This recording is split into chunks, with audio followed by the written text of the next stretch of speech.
Talking Talk Therapy with Ascend Counseling and Wellness. I'm your host, Trevor Thompson. We're back with another episode of Meet the Therapist. Today we have one of our St. George therapists on, Tyler Van Tassel, marriage and family therapist. We're happy to have you on. Yeah, I'm excited to be here. Thanks for coming in. Like we've always said when we do these, we just want everybody to know that, like, you're a normal person, like the rest of us, or weird like the rest of us. Right. Everybody's a little weird. But we just want to get to know you a little bit, personally, your practice-wise, your demographic. Perfect. So we'll just kind of dive into some of that. Sure, yeah. So I'm originally here from Utah. I'm from a tiny town called Tabiona. It's out in eastern Utah, so not many people know about it. I'm familiar. You're one of 5, probably.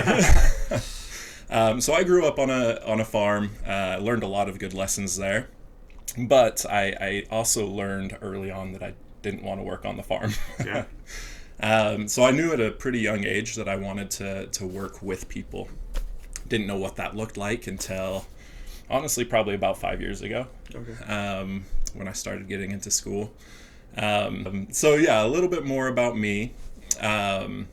So I'm married, have one child and then another one on the way. So it's busy in the Van Tassel home, but very excited about all of that's going on. Also, so the reason I got into marriage and family therapy, it actually started, I served a church mission. And while I was there, I found that the moments when I had the most joy were when I was seeing families grow closer together. Through like working with me and helping them, those were the moments where I felt pure joy. And so that kind of sparked something in me, and I was like, maybe I should look into helping families. Got into school, and I was a little hesitant at first, but once I started going into like my family studies classes, I knew pretty quickly that this is what I was meant to do. And since then, going through my grad program, I just fell in love with the work. And you actually went and traveled out and lived in Mississippi, correct? Yep. For your grad program? Yeah, so we were in Mississippi for 2 years and loved every minute of it. The program was awesome. The people are amazing down there.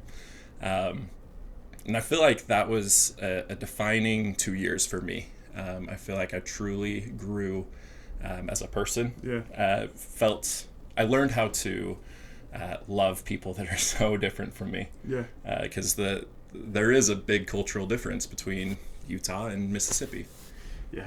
I could see that. And then there's that piece where I feel like you go out on your own and you're away from family, you're away from any independency that you may have with, mom coming over and helping with the kids, or it's just you and your wife leaning on each other. And that could be a really helpful growing process. Definitely. Challenges for sure.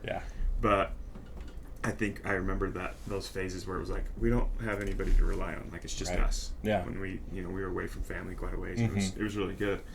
But then obviously that brought you back to Utah and working for us, which we're super excited about. That's a recent move for you.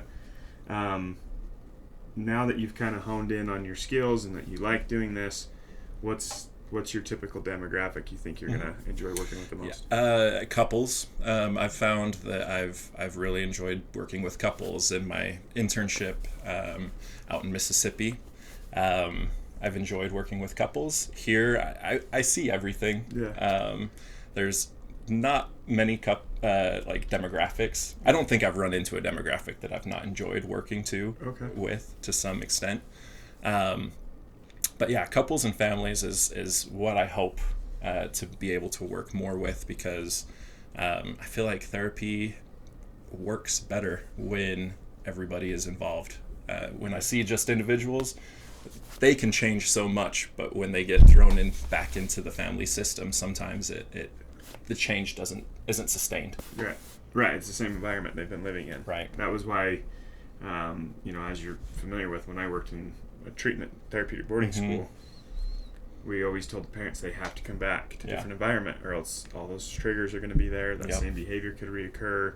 And so you really have to make sure that they're coming home to a different environment, different boundaries. Yes. And that you've actually put in the work too. It can't just be, hey, I think some parents always thought it was like, my transmission's broke, fix it and bring them back. Right. And it's like, that's not how it works with youth or any dynamic. So right. Yeah.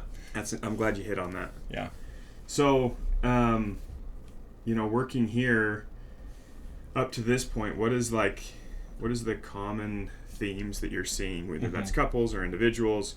What's like some of the main struggles that you're noticing in our culture, even just here in St. George? Right. I feel like it's just depression and anxiety has become so prevalent in society. So we see a lot of that. I've seen a ton of clients that are just weighed down by those two things, which then usually can lead to other issues in their lives, which like self-worth is a huge thing. A lot of times we just talk about the depression or the anxiety, but underlying all of that is this lack of self-worth. And especially in today's culture with social media and all the comparisons, we're constantly comparing our worst to everybody else's best. And so self-worth is a huge thing that I think underlies all of these issues. I heard a quote the other day. It said, the grass that's greener is just fertilized with more BS. Yeah. I like that. And that's the epitome of social media, right? Like, I can make anything snipped, snapped, right, cropped, right angle, filtered, and make it look good, right? But it doesn't always mean that it's genuine and authentic. And I could see that. I'm somebody personally that, like, I root for people. Like, I'm sure everybody's aware. Little Valley where we live is full of very wealthy people, very successful people. Yeah. And everybody's got a boat and a camp trailer, and they've got the toys and everything. And I always just am like, good for you, man. Yeah. Like, I never am that guy who's like, how the heck are they affording a boat? Right. I hate that. Right. Because it's like, who cares? Right. It doesn't affect me what people do with their money. And if they were able to achieve that, and that's what brings them happiness, good for them. Yeah. But I could see how somebody would view that, through the scope of social media or in the neighborhoods and go, I don't feel like I have enough self-worth, and I haven't obtained those things, so I feel bad about myself. Right.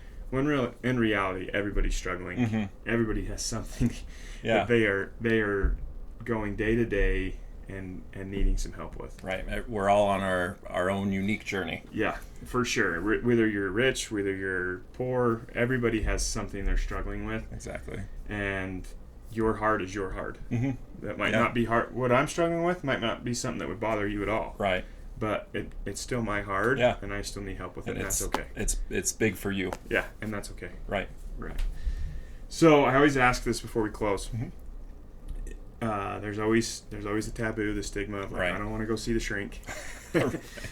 What would be your one piece of advice for somebody that's like, I'm on the fence. Right. I know I probably need some support. I don't feel good in my own skin, but I don't know that I want to make that step. Yeah. What would be your advice to somebody like that? Yeah, the first thing that I would say is that's very common.